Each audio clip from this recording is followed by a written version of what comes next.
श्री स्वामी समर्थांच्या आशीर्वादानेच श्री स्वामी समर्थ कृषी विकास व संशोधन चॅरिटेबल ट्रस्ट दिंडोरीच्या माध्यमातून व त्यांच्या समवेत महाराष्ट्र शासन कृषी तंत्रज्ञान व्यवस्थापन आत्मा आणि त्यांच्या दोघांच्या संयुक्त विद्यमाने आयोजित या जागतिक कृषी महोत्सवाला मंचावर उपस्थित ज्यांनी आपल्याला आत्ताच मार्गदर्शन केलं ते आदरणीय आबासाहेब, मंचावर उपस्थित या मंचावर नाही तर अनेक वर्षाच्या संबंधानंतर एक मुंडे साहेबांच्या परिवाराशी ज्यांचे संबंध त्या खासदार शोभाताई बच्चाव, माझ्या सहकारी आमदार, माझ्या मैत्रीण आदरणीय सीमाताई हिरे, मंचावर उपस्थित संजयजी वायाळ, प्रशांतजी जाधव, भारतजी राऊत, उद्धवजी निमसे,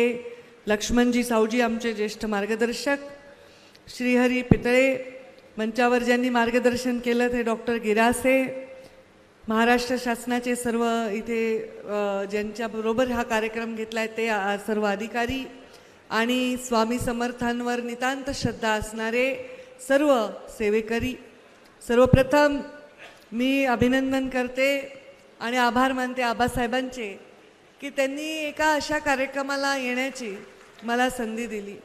मी या कार्यक्रमाला 3-4 वर्षापूर्वी पण आले होते, 3 वर्ष झाले असतील आबासाहेब. तेव्हा असाच एक कार्यक्रम होता आणि मी खरं तर तेव्हा मंत्री देखील नव्हते, पण तरीही मला आवर्जून त्यांनी निमंत्रित केलं होतं आणि मी त्या कार्यक्रमाला आले.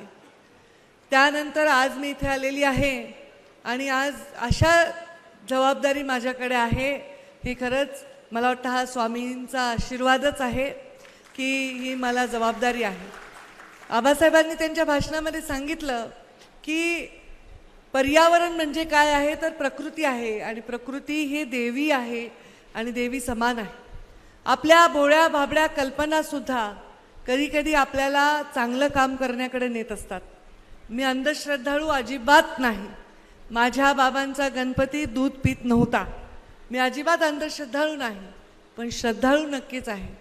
हे जग जेव्हा जन्माला आलं असेल तेव्हा प्रकृतीनेच आपल्याला जन्माला घातलेलं आहे, प्रकृतीनेच आपलं संगोपन केलेलं आहे, प्रकृतीने आपल्याला असं वाढवलेलं आहे की प्रत्येक वेगवेगळ्या धर्मामध्ये त्यांच्या विश्वासामध्ये नक्कीच प्रकृती आहे. आपल्याही धर्मामध्ये आपण विचार केला, महादेवाचं वाहन आहे नंदीबैल, साक्षात विष्णूच्या विराजमान ज्याच्यावर आहे ते आहे शेषनाग. ज्या ज्या देवांचा आपण विचार करतो, कालभैरवांचं श्वान आहे. प्रत्येक देवांच्या आजूबाजूला भगवान श्रीकृष्णाच्या मागे जर पाहिलं तर आपल्याला गोमाता दिसते. कदाचित विश्वासाची आणि विज्ञानाची सांगड हेच या पृथ्वीला वाचवू शकते, या पृथ्वीला पुढे नेऊ शकते. मला आठवतं आहे परमपूजनीय मोहनजी भागवत यांच्याबरोबर एक कार्यक्रम होता माझा काही वर्षांपूर्वी. हे माझं सुदैव आहे आणि मोठं भाग्य आहे की माझी तेवढी पात्रता नसताना देखील त्या कार्यक्रमाचा अध्यक्ष व्हायचा मला योग आला आणि विश्वास आणि विज्ञान ह्याची कशी सांगड घालावी असा विषय होता की आपण ज्या गोष्टींवर विश्वास ठेवतो, धर्मावर ठेवतो, आपल्या पूजा अर्चांवर ठेवतो, त्याचा विज्ञानाशी जर सांगड घालता आली किंवा विज्ञानाची विश्वासाची सांगड घालता आली तर आपल्याला नक्कीच खूप चांगली एक जनरेशन, खूप चांगली पिढी निर्माण करता येते.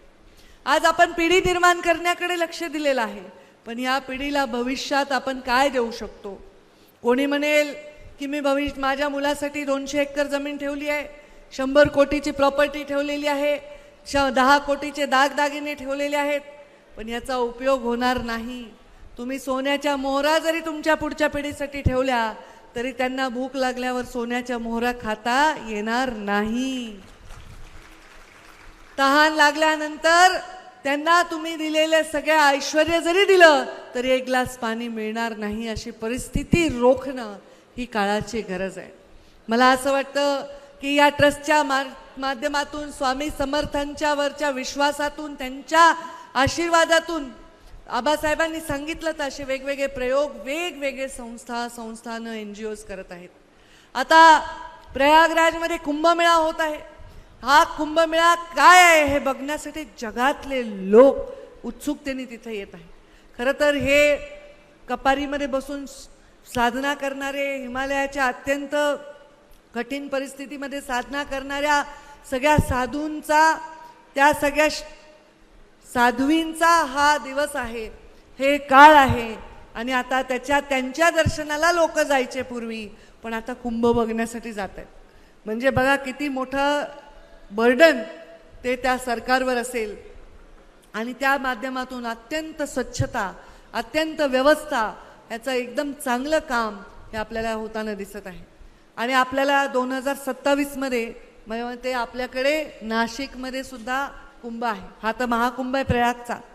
तर ह्याची परिस्थिती कशी चांगली राहील ही पण जबाबदारी आता कुठे बहुत माझ्याकडे थोडी बहुत आलेली आहे. डॉक्टर गिरासेंनी म्हणले मुंडे साहेबांनी प्रेम केलं, मुंडे साहेबांवर प्रेम करणाऱ्या लोकांचा जर आपण एक साठा केला तर एक वेगळा पक्षच उभा राहील. इतकी मोठी ताकद मुंडे साहेबांच्या प्रेम करणाऱ्या लोकांमध्ये आणि एवढी मोठी संख्या आहे. तेच आहे खरं, अगदी खरं आहे. मुंडे साहेबांवर प्रेम करणारे आणि पर्यायाने माझ्याबरोबर जोडले गेलेले, केवळ मुंडे साहेबांची मुलगी म्हणून मला जोडलं जाऊ शकले नसते. लोक गुन्ह्याचा वारसा स्वीकारतात. लोक मुंडे साहेबांच्या गुणांवर प्रेम करतात. आणि म्हणून जसं त्यांच्यावर प्रेम करणाऱ्याचा पक्ष उभाच आहे. मुंडे साहेबांनी भारतीय जनता पार्टी पक्षच्या जन्मापासून काम केलं आणि तो उभा केलेला आहे. आज मी बघत होते की आपण इतक्या चांगल्या योजना करत असताना मुंडे साहेबांची आठवण केली. आबासाहेबांनी साहेब कसे यायचे, कसे उभे राहायचे, प्रत्येक कार्यक्रमामध्ये सहभागी व्हायचे, सहकार करायचं, सहयोग करायचे. आमचंही सहयोग तसंच राहील. पर्यावरणाच्या विषयात तुमचं सुद्धा आम्हाला सहयोग राहू द्या. येणारा कुंभमेळावा आपल्याला चांगला होऊ द्यायचा आहे. या भागामध्ये कुठलंही प्रदूषण नाही झालं पाहिजे याची खात्री करायची आहे. आपल्या भागामध्ये पाण्याची जशी प्रयागला भरभरून पाणी आहे तशी आपल्याकडे परिस्थिती नाही. त्याचाही आपल्याला विचार करून इथले सगळे नियोजन नक्कीच करायचं आहे. ते संबंधित मंत्र्यांच्या समवेत पर्यावरण मंत्री म्हणून मी नक्कीच करेन. मला पर्यावरणाचं खातं दिलं तेव्हा मी सांगितलं की प्रकृतीचं खातं आहे, पण या प्रकृतीत वास करत असणारे सगळे जे पशुधन आहे ते सुद्धा खातं माझ्याकडे आहे. आणि माझ्या मागे जे बॅनर लागलेले आहे ते गोमातेचं आहे. गोमातेचं संवर्धन करायचं आहे, गोवंशाचं संवर्धन करायचं सुद्धा काम हे माझ्या खात्यामध्ये आहे. आपण एक गोवंशाला वाचवण्यासाठी, गोमातेला वाचवण्यासाठी महामंडळाची निर्मिती केलेली आहे. आणि अगदी एखादी दुभती नसलेली गाय सुद्धा किती चांगलं एखाद्या शेतकऱ्यासाठी करू शकते याचं उदाहरण आबासाहेबांनी त्यांच्या बोलण्यामध्ये सांगितलं. या सगळ्या विषयांचा, या सगळ्या गोष्टींचा आपण सगळ्यांनी अभ्यास करून या प्रदर्शनामध्ये भाग घेऊन इथून काहीतरी शिकून जायची गरज आहे. एका व्यक्तीला पर्यावरणाचा ऱ्हास करणं सहज शक्य आहे, पण एक व्यक्ती पर्यावरणाला वाचवू शकत नाही. त्यासाठी सगळ्यांनी हात जोडले पाहिजे. आपण आता आम्हाला बियांचं जी पाऊच दिले ज्याच्यामध्ये वेगवेगळे बियाणे आहेत, हे बियाणे देण्याची संकल्पना मला खूप आवडली. मी माझ्या विभागाला आज तसं तर लेखी आदेश देईनच, पण आज मी निर्देश देते की कोणीही बुके घेऊन येण्यापेक्षा आपण रोपही झाडं घेतो, पण आम्ही प्रवासामध्ये रोपांनी झाडं घेऊन नाही जाऊ शकत पुढच्या प्रवासात. त्यामुळे मी काय करते, एखाद्याने रोप दिलं, झाड दिलं, तर एका कार्यकर्त्याला म्हणते बाबा माझ्या नावाने तुझ्या घरी लाव. तर तुम्ही पण अशा बियाण्यांच्या जर पाऊच दिलं तर हे खूप सुंदर असं काम होईल. आपण ज्या वृक्षांचा उल्लेख केला, जे आपल्यासाठी अत्यंत आवश्यक आहेत, औषधी आहेत, काही वृक्ष सावली देतात, काही वृक्ष जास्त ऑक्सिजन देतात, काही वृक्षाला आयुर्वेदिक प्रॉपर्टी आहेत, त्या वृक्षांना मी आता मला शासकीय निवासस्थानी आणि माझ्या निवासस्थानी आणि गोपीनाथ गडावर मी जिथे जिथे जाईन तिथे त्या वृक्षांना नक्की मी त्यांचं संवर्धन करेन. मी जेव्हा मुंडे साहेबांची समाधी बांधायला घेतली, गोपीनाथ गड बांधायला घेतला, तेव्हा मी 5000 झाडं आधी लावले, मग बांधकाम सुरू केलं. आता मी पर्यावरण मंत्री आहे. 20,000 स्क्वेअर मीटरच्या वर कोणतंही बांधकाम करायचं असेल तर माझी परवानगी लागते. आणि त्या बिल्डरांना मला हेच सांगायचं आहे की तुमची साईट सुरू व्हायच्या आधी तिथल्या ग्रीनरीचा तुम्ही लक्ष दिलं पाहिजे. त्या भागामधल्या झाडं असतील, सावली देणारी झाडं असतील, सुंदर झाडी लावली पाहिजे. हे एक साधी सूचना आहे, पण प्रत्येक ठिकाणी हे आपल्याला STP झाले पाहिजे, ETP झाले पाहिजे. आणि जे प्रदूषण मोठमोठ्या फॅक्टरींमधनं किंवा वेगवेगळ्या प्रोजेक्ट्समधनं होत आहे ते थांबवण्यासाठी आपल्याला कडक कारवाई करण्याची गरज आहे.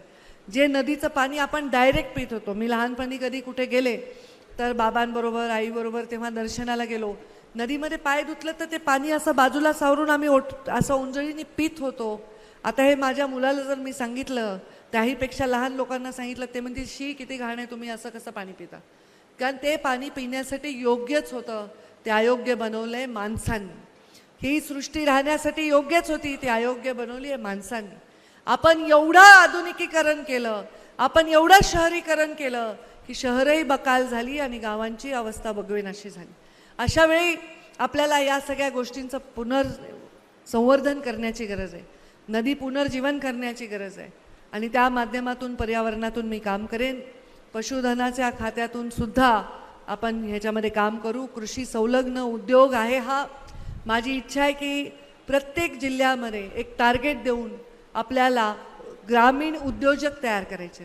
म्हणजे एखादा मुलगा, एखादा तरुण थोडी छोटी डिग्री घेतली आहे, त्यांनी B.Pharmacy केली आहे, त्यांनी काही अजून डिग्री घेतली आहे, अशा मुलाला मुद्रातर्फे लोन मिळू शकतं, MSRLM तर्फे लोन मिळू शकतं. आमच्या खात्याच्या सबसिडाईज एवढ्या योजना आहेत, त्या योजनांच्या माध्यमातून कोणी कुक्कुटपालन करू शकतं, शेळी मेंढी पालन करू शकतं, त्याचे फार्म तयार करू शकतात.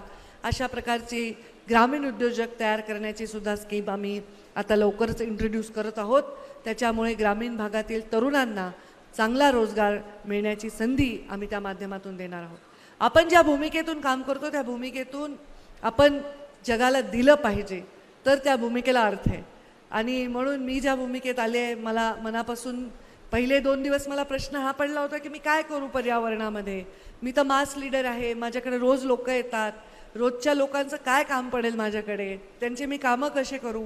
पण माझ्या लक्षात आलं की लोकांचे 4 कामं इकडे तिकडे झाले तरी चालेल, पण लोकांना श्वास घेण्यासाठी शुद्ध हवा, पिण्यासाठी शुद्ध पाणी आणि शुद्ध पर्यावरण देणं हे तेवढंच महत्त्वाचं आहे. आणि म्हणून आपल्या या सगळ्या कामामध्ये मला नक्कीच स्वामी समर्थांचा आशीर्वाद राहील आणि माऊली आपल्या परिवारांचा सुद्धा नेहमी आशीर्वाद राहील असा विचार माझ्या पाठीशी एक शक्ती उभी करतो. आणि आपण सर्व जे काही कार्यक्रम समाज उपयोगी पर्यावरणासाठी कराल, पशुसंवर्धनासाठी कराल, ग्रामीण जीवनाला अजून सुदृढ करण्यासाठी कराल, त्यासाठी सदैव मी तुमच्या पाठीशी उभी राहीन. सरकार म्हणून तर उभीच राहीन, पंकजा मुंडे म्हणून देखील उभी राहीन. आणि चांगल्या कामाच्या पाठीशी उभे राहण्याचा वारसा नक्कीच आम्हाला लाभलेला आहे. त्यामुळे या सगळ्या उपक्रमांना मी मनापासून खूप खूप शुभेच्छा देते. आणि परत अशा उपक्रमांमध्ये मी नक्कीच आपल्याला दिसेन असा शब्दही देते आणि माझ्या वाणीला विराम देते. ABP माझा, उघडा डोळे बघा नीट.